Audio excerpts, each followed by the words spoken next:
할렐루야. 여기는 침례를 줬던 2000년 전에 침례 지역이었는데요. 복음 증거하다 반모섬으로 유배당했을 때 바로 여기에 거주하면서 여기서 침례를 줬다고 합니다. 여기 요한 기념교회가 됐고요. 지금 보면은 반모섬 항구인 스칼라 항구가 바로 여기 있고, 이 거주민들, 이 섬에 사시는 분들한테 침례를 세례 요한이 아닌 제자 사도 요한이 침례 주던 터입니다.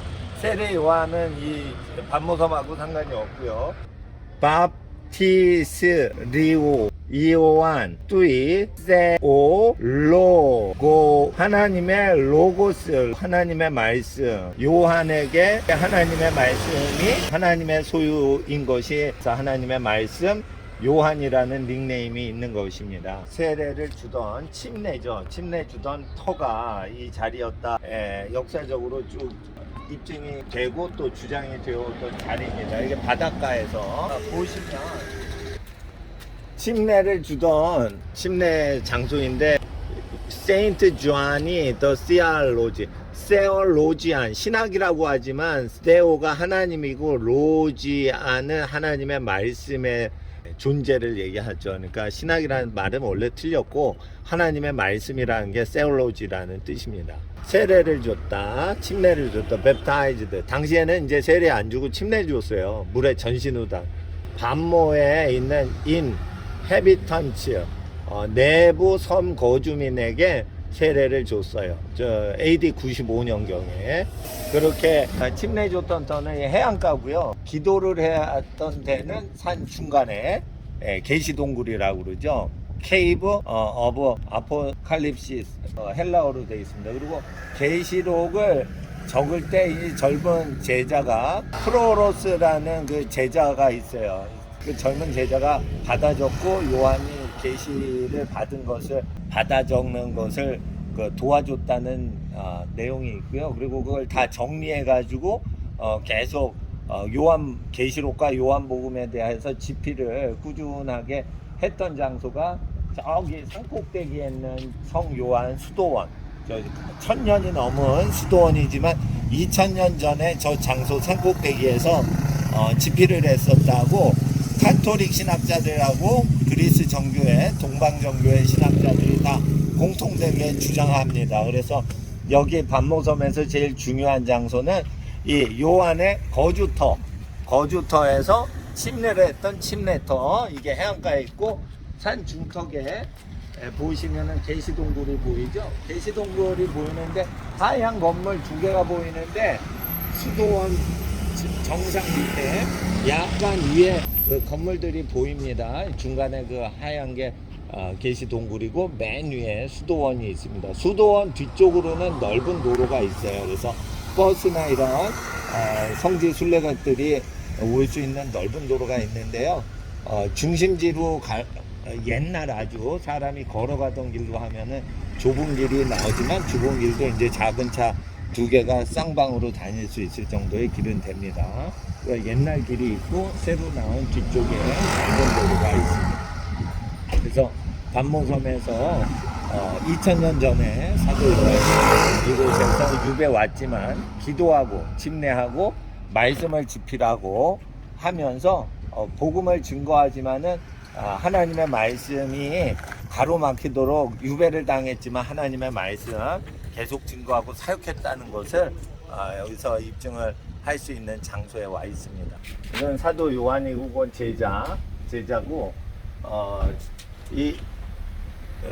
여기에 뭐가 하도 절을 하고 경배를 해서 이마에 딱지가 있었다는 어떤 표시라고 하기도 해요. 이게 하나님께 하도 경배를 하고 고대 2000년 전 방식대로 해서, 그래서 이거를 딱지로 거룩한 딱지라고 해가지고 이렇게 조각을 모자이크 한 것 같고요.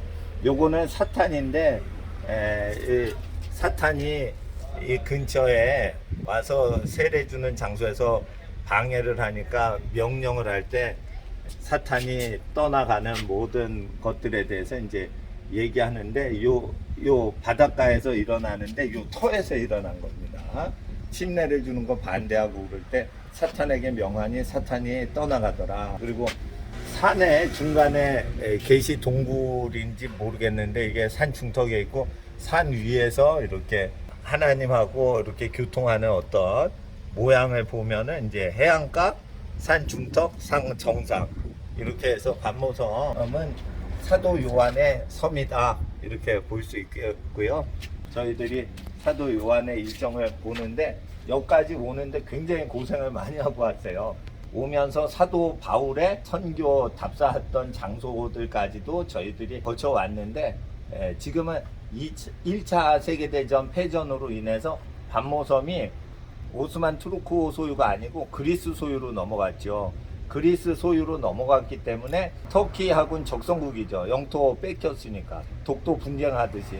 그래서 터키 7교회, 소아시아 7교회 투어하고 바로 반모섬으로 못 오는 게 일본에서 독도로 막 바로 못 오고 우리나라 거쳐서 울릉도 오고 그러는 절차가 있듯이 반모섬이 그렇게 오기가 아주 어렵고 귀한 섬입니다. 그래서 저희는 이번 투어를 선교 여행 성지 투어를 할 때 여기 반모섬을 집중적으로 다니고자 해가지고 이제 먼저 왔고요. 그리스 지역이 원래 공산 지역이 될 뻔했는데 2차 대전 때 2차 대전 연합군이 상륙하면서 공산주의가 되지 않아서 그리스 지역이 자유진영에 속했기 때문에 공산화가 되지 않아서 성지 순례하고 이런 게 덜 파괴가 되었습니다. 터키 지역은 오스만 투르크 지역인데 기독교 유적들이 어느 정도 보존이 돼 있는데 거기는 비잔틴 제국이 강하게 들어섰던 자리인데 비잔틴 제국이 멸망하고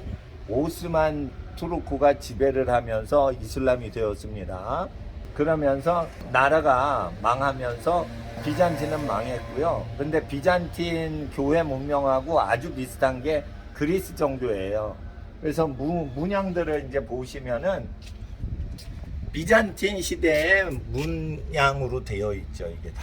이게 비잔틴 양식이에요. 15세기까지 천년의 동로마 제국의 예술 문화 되어 있는데 이것이 지금도 그리스 정교회나 동방 정교회에서는 이런 문양들을 모자이크 방식으로 많이 합니다. 이거는 야외이기 때문에 이게 방수 처리가 돼가지고 그렇게 작업을 한 예술품이고요.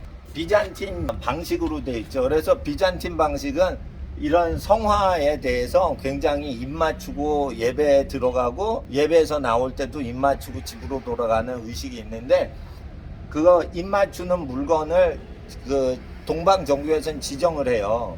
기적이나 표적이나 병 고침의 이적이 동반되는 어떠한 그림들이 나타나면 그게 성화로 지정이 되고 아이콘으로 지정이 돼서 그것을 선물로 만들어서 이렇게 여기 판매도 하고 막 이러는 게 생기는데 개신교회 종교개혁을 믿고 또 청교도 운동을 믿는 청교도 사상을 갖고 있는 사람들은 그게 성물숭배다. 그래서 성물숭배를 반대하죠. 예를 들어 보겠어요. 성물이 뭐가 있냐면 바울의 앞치마나 손수건에 기적이 일어났죠. 그와 같이 예수님의 그림이나 요한의 그림을 어떻게 그렸을 때 이방 문화가 많은 이런 지중해에서 이적들이 일어날 때 그거를 성물로 하죠. 그러나 바나바나 바울이 기적을 행해서 바나바나 바울한테 절을 하려고 그럴 때 허메나 스스가 내려왔다. 스스 제우스랑 머큐리 신 허메가 내려왔다 해서 절을 하려고 그럴 때 사람도 절을 받지 못하게 하죠. 그러니까 바나바와 바울이 그들을 말려서 이고니온과 루스드라 지역의 많은 사람들에게 복음 전도할 때 그런 내용들을 조심해야 된다. 기적이 일어나도 그 기적이 일어난 피조물한테 절하면 안 된다라는 가르침이 사도행전에 나타납니다. 그리고 또한 앞치마 손수건에도 이적이 일어날 때 그거 다음에 기쁨의 일이 아닌 회개 부흥이 일어나죠. 그래서 그거는 아무에게나 아무 물건한테도 나타날 수 있다.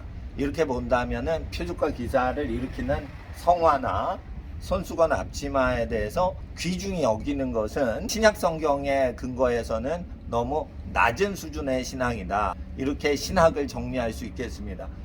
저희는 표적과 기사가 실제 일어난다고 믿고요.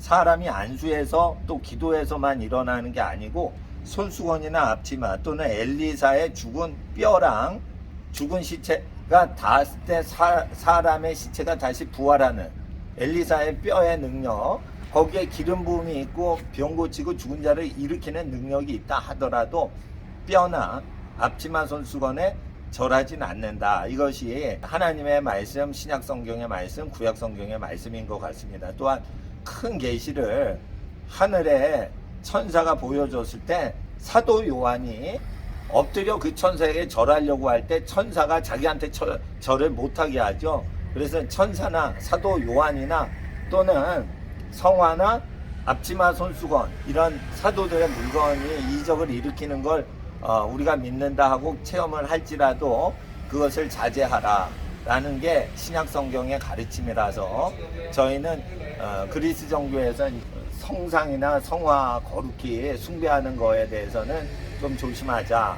그러나 이분들이 향을 피우고 뭐 하는 거는 구약에 그런 내용들이 있기 때문에 그런 거를 저희는 동방 기독교, 동방 정교회 쪽에 있는 그 중동과 이 동부 유럽에 있는 교회는 거의 동방 정교회, 그리스 정교회의 영향을 많이 받습니다. 그럴 때 예수 그리스도를 믿지 않는 이단이냐라고 할 때는 예수 그리스도를 세상의 구원자로 믿는 기독교다라고 인정을 하셔야 됩니다. 왜냐하면 이분들이 성서 연구나 이런 것들을 많이 하고 또 사본 연구들에 대해서 역사적으로 많은 업적이 있고 그 토대 위에서 나중에 동방정교회가 타락하고 몰락을 할 때 개신교회가 정신 차리고 그 뒤에 등장을 했다는 것입니다. 그래서 동로마 제국의 멸망이 천년의 기독교 제국이 타락하고 멸망한 것 때문에 사실은 카톨릭을 경고하면서 종교개혁이 나왔기 때문에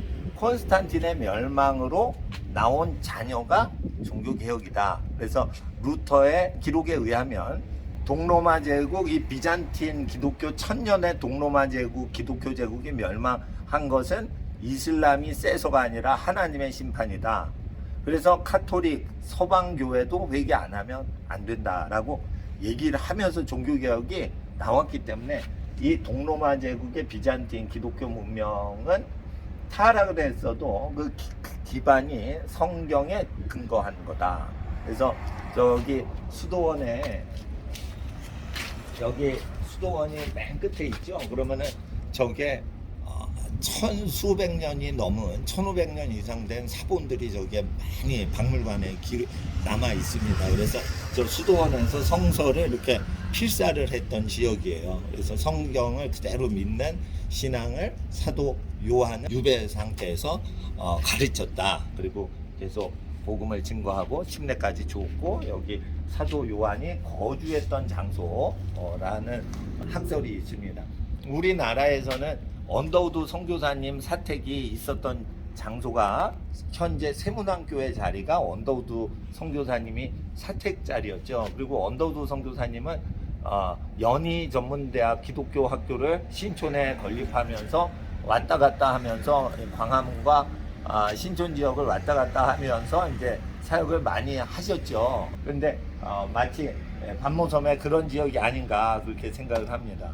이것으로 해안가에서 반모섬 해안가에서 사도 요한 기념교회 비잔틴 양식으로 되어 있는 역사 강의를 마치도록 하겠습니다. 우리 성도님들, 하나님의 귀하신 자녀분들과 성도님들 가정은 항상 모든 것이 합력하여 하나님의 나라와 뜻이 이루어지는 제자 요한의 사역과 같이 바울 사도의 삶과 같이 하나님 앞에 언제나 모든 게 합력하여 선을 이루시는 하나님의 축복이 넘쳐나시길 주 예수님의 이름으로 축복합니다.